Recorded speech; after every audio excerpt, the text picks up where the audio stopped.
अस्सलामुअलैकुम गाइस, कैसे हैं आप? उम्मीद करते हैं बिल्कुल ठीक ठाक होंगे, खुश होंगे और मज़े में होंगे। जी गाइस, तो ये है मेरी कल रात का क्लिप, कल रात की वीडियो है। कल रात को जी मेरा कल बहुत ज़्यादा दिल कर रहा था कि मैं कोल्ड ड्रिंक पीऊँ, लेकिन अगर बच्चों से मंगवाती तो मसला ये था कि बच्चों के गले ख़राब हैं, तो बच्चों ने कहा ना था जी हमें भी दो। फिर इसलिए मैंने जो है ना, बच्चे जब सो चुके थे तो मैंने इनके पापा से मंगवाई थी चोरी-चोरी।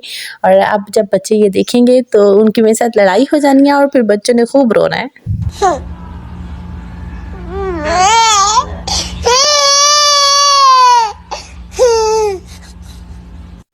जी गाइस, बच्चों की जो भी ख्वाहिश होती है मेरी पूरी कोशिश होती है कि मैं उनकी पूरी करूं, लेकिन इतनी सख्त ठंड में तो मैं बच्चों को कोल्ड ड्रिंक नहीं दे सकती थी। बच्चों के गले बहुत ज़्यादा ख़राब थे, तो फिर मैंने कहा कि बच्चों से चोरी पी जाए। एम आई राइट गाइस? ये बड़ी अच्छी बात कही आप। जी गाइस, यहाँ पर सुबह 6-7 बजे का टाइम था, तो मैंने ना कपड़े धो लिए थे। अबू बकर को मदरसे भेजने के बाद मैंने जल्दी से कपड़े वॉश कर लिए थे। बहुत ठंड थी, ठंडे पानी से धोए थे, लेकिन धोने तो थे, क्या करते, मजबूरी थी। बड़ी ठंड हो गई यार, बड़ी ठंड हो गई है। जी, उसके बाद जी मैंने चाय बना ली थी, क्योंकि सर्दी बहुत ज़्यादा मुझे लग रही थी, तो मैंने कहा चाय बनाकर पीती हूँ और बच्चों को भी नाश्ता करवाना था, तो ताकि जो है ना मेरी सर्दी कम हो। तो मैंने कहा नाश्ता बनाकर ना मुझे जाना था बच्चों के स्कूल में फ़ीस जमा करवाने के लिए। ओके। जी गाइस, रिक्शा मैंने ऑलरेडी मंगवा लिया हुआ था, क्योंकि मैं पैदल नहीं जा सकती थी। मेरा इरादा तो था पैदल जाने का, लेकिन ना अगर मैं पैदल जाती और पैदल वापस आती तो मुझे बहुत देर लग जाती थी, क्योंकि उमर की तबीयत ठीक नहीं थी। तो मैंने कहा कि जी रिक्शा मंगवा लेती हूँ और रिक्शे पे ही चली जाती हूँ। गाइस, मैं ना पैसे बचाने की कोशिश करूँ भी तो मुझसे नहीं बचते, और सब कहते हैं कि तुम्हारी हथेली में ना बहुत बड़ा सुराख है जिससे तुम्हारे पैसे नहीं बचते।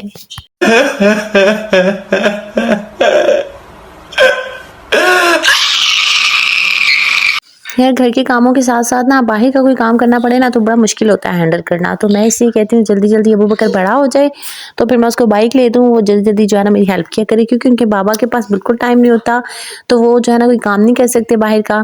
तो इस वजह से जो है ना मुझे बड़ी मुश्किल होती है। तो मैं इसीलिए कहती हूँ अबू बकर जल्दी जल्दी तुम बड़े हो जाओ। कब बड़े हो जाओगे? तो रुको जरा, सबर करो। खैर जी, मैं पहुंच आई थी बच्चों के स्कूल, और मुझे ना असल में बच्चों के टीचर्स के साथ भी मिलना था, तो मैंने कहा इनकी स्टडी के अकॉर्डिंग भी पूछ लूँ, क्योंकि आजकल ना इतनी ज़्यादा सर्दी पड़ रही है कि हुरैन की तबीयत वैसे नहीं ठीक, तो मैं हुरैन को स्कूल नहीं भेज रही। तो मैंने कहा पता कर लूँ कि मतलब इनकी रिवीजन ही स्टार्ट है ना, कोई आगे से नया काम तो नहीं था। लेकिन ये अल्लाह का शुक्र था कि इनकी रिवीजन ही स्टार्ट थी, कोई न्यू काम नहीं करवाया हुआ टीचर्स ने।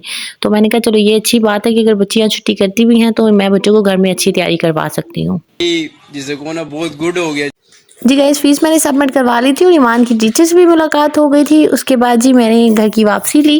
जी गाइस, उसके बाद ये है शाम की वीडियो। अबू बकर जो है वो मदरसे से आ चुका था, फिर उसने बनाई जी अपने लिए और मेरे लिए चाय। तो जी मैंने साथ चाय पी, और मैं ना आपके साथ एक वाक़या शेयर करना चाहती हूँ, लेकिन मुझे समझ नहीं आ रही कि मैं वाक़या मतलब बहुत माइनर सी बात होगी, लेकिन इस माइनर सी मामूली से वाक़ये में ना बहुत बड़ी बात छुपी हुई है।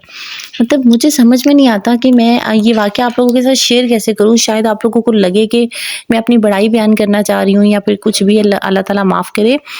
इस वाक़ये को शेयर करने से पहले मैं आप लोगों को एक चीज़ अच्छी तरह समझा दूँ कि मैं बिल्कुल भी इसमें ये शो नहीं करवा रही कि मैंने कुछ अच्छा किया या मतलब, लेकिन मैं इसमें ये शो करवा रही हूँ कि अल्लाह ताला कितना रहीम है, ठीक है? तो अगर आप लोग समझ कर ये वाक़या सुनेंगे तो फिर बहुत अच्छी बात है, लेकिन अगर आप लोग इसको जस्ट अ फन लेंगे और सोचेंगे कि बस ऐसे ही इसने मार दिया, ये है, वो है, जो भी है, तो फिर आपको कोई भी सीख नहीं मिलेगी इसमें से। तो मैं ये जस्ट इसलिए शेयर कर रही हूँ कि शायद ये देखकर आप लोग भी मतलब कुछ लोग जो हैं वो सीखें। मतलब मे भी सब मुझसे ज़्यादा ही करते होंगे, वैसे कह रही हूँ कि इस चीज़ से जो है ना बहुत से लोग बहुत कुछ सीख सकते हैं। चलें आएँ अपने वाक़ये की तरफ चलते हैं। तो जी ये कहानी है 1000 रुपए की। मैंने आपको बताया कि वाक़या बहुत मामूली सा है, मतलब जस्ट एक 1000 रुपीज़ की स्टोरी है। हुआ ऐसा कि इनके बाबा जो है ना वो मुझे देते हैं रोज़ का 2000 रुपये खर्चा, बच्चों के छोटे मोटे खर्चा के लिए जो अखराजात होते हैं उनके लिए। तो जी मैं खर्च कर चुकी थी, इसमें से 1000 मैं खर्च कर चुकी थी, और अब मेरे पास जब बचे थे सिर्फ 1000 रुपया बचा था। तो मैंने कहा चलें अब जो है ना बाकी दूध वाले को थोड़े बहुत पैसे देने थे, उसके रह गए थे, तो मैंने कहा वो दे दूँगी और बाकी जो है बच्चों को चीज़ वगैरह के लिए जो है ना पैसे रख लूँगी। मेरा इतना ही सोचना था कि दरवाजे पे दस्तक हुई थी, मैं दरवाज़ा जाके खोला तो मैंने देखा जी बाहर एक आदमी खड़ा है जो काफ़ी परेशान था। उसके हाथ में एक पेपर था, उसने मुझे पेपर थमा दिया। पेपर मैंने देखा जी, उस पे लिखा हुआ था कि मैं काफ़ी मजबूर होकर आपके पास आया हूँ। मेरा जो बच्चा है छोटा, वो बहुत ज़्यादा बीमार है। डॉक्टर्स ने कहा है कि इसे फौरी ऑपरेशन ना किया गया तो ये ज़िंदगी की बाजी हार जाएगा। मैंने अपने बच्चे को आज खून लगवाना है और मैं बहुत परेशान हूँ, मेरे पास कोई पैसा नहीं है। मुझे उसे लाहौर लेकर जाना है, तो प्लीज़ अगर कुछ पॉसिबल हो तो मेरी मदद कर दें। ये पढ़कर मैं काफ़ी परेशान हो गई। अब आप लोग सुनेंगे तो हँसेंगे कि मतलब ये तो इस तरह फ्रॉड होते हैं, काफ़ी लोग इस पेपर्स बाँटते हैं और लूट लेते हैं और आपने जो है ना मतलब इसको परेशानी बना लिया। लेकिन गाइज़ मैं इतना बताती चलूँ कि मेरा ख़्याल है कि कोई आपके दरवाज़े पर आए तो उसे खाली हाथ नहीं भेजना चाहिए। तो फिर मैंने ये सोचा कि मैं अंदर आई, तो जब मैंने अपने पर्स में देखा तो 100 रुपीज़ खुले थे और एक ही 1000 का नोट पड़ा था, जो मैं आपको बता चुकी हूँ कि मैंने सोचा हुआ था कि वो मैं दूध वाले को दूँगी और बच्चों को जो मतलब खर्चा थोड़ा बहुत होगा वो उसमें से करूँगी। फिर मेरे ज़हन में आया कि वो बेचारा 100 रुपये का क्या करेगा, मेरे 100 रुपये से उसका क्या बनेगा। तो मैंने सोचा कि क्यों ना उसकी थोड़ी-सी ज़्यादा मदद कर देती हूँ। तो अब ये भी परेशानी थी कि था मेरे पास सिर्फ़ 1000 रुपये। तो मैंने ये सोचा कि मैं उसे जाकर कहती हूँ कि आप 500-500 के 2 नोट मतलब अगर आपके पास चेंज है तो आप ऐसे करिए, इसमें से 500 रख लें और 500 मुझे वापस कर दें। तो गाइज़ मैं उसके पास गई और मैंने उससे ऐसा ही कहा, मैंने कहा भाई आपके पास अगर 500 है तो आप ऐसे करिए 500 रख लें और उसमें से 500 मुझे वापस कर दें। यहाँ पर गाइस मैं एक और बात ऐड करती चलूँ कि वो बंदा देखने में कोई वो भिखारी नहीं था, मतलब ऐसे फ़कीर टाइप नहीं था, एक अच्छा खासा डिसेंट इंसान लग रहा था। और मतलब वो एक होता है ना कि नशा करने वाला इंसान, यहाँ पर ऐसा कुछ नहीं था। लेकिन मैं यही सोच रही थी कि पता नहीं कौन-सी मजबूरी है जिसने उसे माँगने पर मजबूर कर दिया है कि वो कमा कर भी बेचारा खर्चा पूरा नहीं कर पा रहा। तो ये सोच कर ना मुझे बड़ी टेंशन हुई थी। तो इस वजह से मैंने कहा कि चलो नहीं, उसकी कुछ ना कुछ हेल्प कर देती हूँ। तो जब मैं उसके पास गई तो मैंने ऐसा ही कहा, तो उसने कहा ठीक है। उसने पहले तो मुझे 500 वापस कर दिए, लेकिन ना फिर वो खड़ा होके मेरी तरफ देखने लग गया। मैंने कहा भाई खैर है? कहता है जी आप ऐसा करें, अगर प्लीज़ पॉसिबल हो तो मेरी कुछ और मदद भी कर दें। मैंने कहा मैं आपकी और मदद क्या कर सकती हूँ? कहता है अगर आप ये 500 भी मुझे दे दें, मैं मतलब अगर 1000 रुपया हो जाए। अब उसे शायद कोई उम्मीद नज़र आई थी तो ही उसने कहा ना, मतलब एक इंसान अगर किसी से माँग रहा है तो उसे लगा होगा कि मैं शायद दे दूँगी। अब मैं सोच में पड़ गई, मैंने कहा वो 500 अगर बचता था तो मैंने कहा कुछ ना कुछ खर्चा हो जाना था। तो मैंने उससे कहा, तो मैंने कहा ये तो मेरे बच्चों के लिए है, तो आगे से चुप कर गया। कहता ठीक है कोई बात नहीं। तो वो जा ही रहा था तो पता नहीं मेरे दिल में क्या आया, मैंने कहा भाई आप रुकें, आप ना ये 500 ले जाएँ। मैंने उसको दे दिया। मैंने कहा कोई बात नहीं, अल्लाह तो देख रहा है ना, मैं नहीं जानती कि आप सच बोल रहे हैं झूठ बोल रहे हैं, लेकिन अल्लाह देख रहा है ना। तो मतलब ये 500 आज नहीं तो मैं कल जो है ना कुछ ना कुछ कर लूँगी। तो मैंने यही सोचा मैं दूध वाले के साथ उधार कर लूँगी, तो कोई बात नहीं ना, मैंने उसको दे दिया। अब वो 1000 रुपये लेकर चला गया। अब शाम को जब मुझे अब्बू बकर ने कहा कि मामा मुझे चाय पीनी है, मुझे चाय के साथ ना पराठा बना दें, तो मैंने कहा ठीक है। मैंने जब ना देखा तो चीनी भी ख़त्म है, पत्ती भी ख़त्म है। अब वो मेरे पास पैसे होते तो मैं मंगवा रही थी। मैंने कहा खैर चलो कोई बात नहीं। पर्स में देखा तो वही जो 200 रुपया पड़ा था वो पड़ा हुआ था। मैंने अब्बू बकर को कहा जाओ यहाँ से ना ये चीनी और पत्ती ले आओ ना। वो कहता है ठीक है। मैंने कहा थोड़ी-थोड़ी फ़िलहाल ले आओ, फिर कल जो है ना वो या बाबा से मंगवा लेंगे या फिर और मैं मंगवा लूँगी। अच्छा गाइस, जब रात को हम लोग सोने लगे हैं ना, तो अबू बकर की आदत है वो बिस्तर ठीक करके सोता है अपना। तो जब बिस्तर ठीक कर रहा था ना, तो उसने गद्दा उठा के चारपाई का ऐसे झाड़ा, तो उसके नीचे से ना 1000 रुपीज़ उसको मिले हैं। उसने मुझे कहा मामा जी आपके पैसे, और मैं पैसे देख रही हूँ 1000 रुपया, और मैं हैरान हूँ। मैंने कहा ये कहाँ से आया है?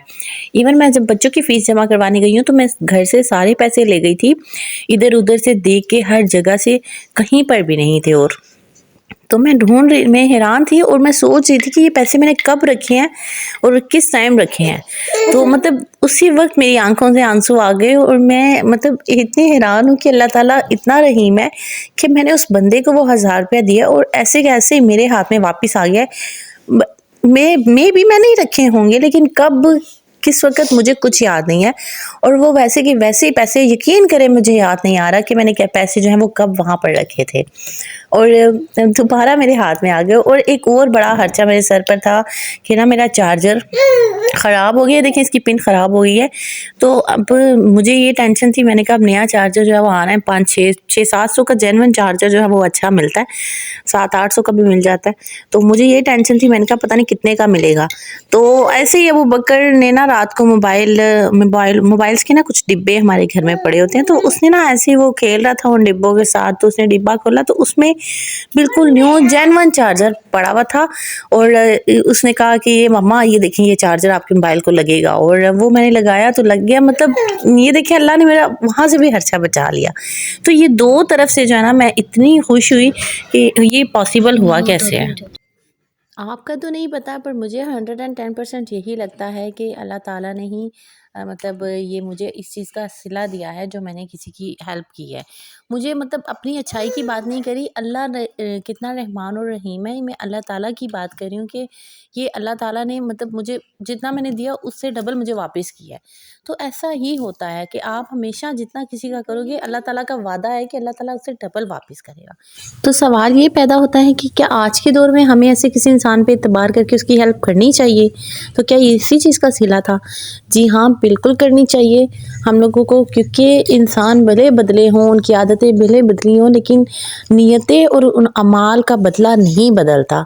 वो हर दौर में हर वक्त जो है वो सेम रहेगा। अल्लाह ताला नेकी का अजर देगा और ज़रूर देगा। वो कहते हैं ना इन्नमल अमालु बिन्नियात, के अमाल का दारोमदार नियतों पर है। तो आप लोग अपनी नियत से अमल कर रहे हो ना, तो अल्लाह ताला तो नियत देखता है। तो जी गाइस अब मुझे दे इजाज़त। मेरे चैनल को लाइक शेयर सब्सक्राइब ज़रूर कीजिएगा और कमेंट करके बताइएगा कि आपको ये वाक़या कैसा लगा। ठीक है, और इजाज़त दीजिए, अल्लाह हाफ़िज़। which is MashaAllah.